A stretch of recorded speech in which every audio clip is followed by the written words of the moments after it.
La journée s'annonce bien incertaine encore pour les 27. Je ne peux toujours pas dire si une solution sera trouvée.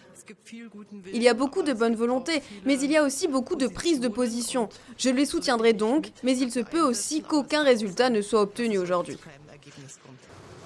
Après 2 jours de sommet, les dirigeants de l'Union européenne prolongent leur rencontre afin de trouver un compromis sur un plan de relance post-coronavirus.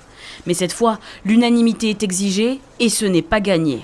Pour décider de la marche à suivre, le couple franco-allemand a retrouvé ce matin Charles Michel, chef d'orchestre du sommet.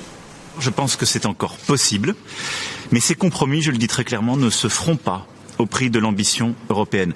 Pas pour le principe, mais parce que nous sommes face à une crise qui est inédite sur le plan sanitaire, économique et social, parce que nos pays en ont besoin et l'unité de l'Europe en a besoin.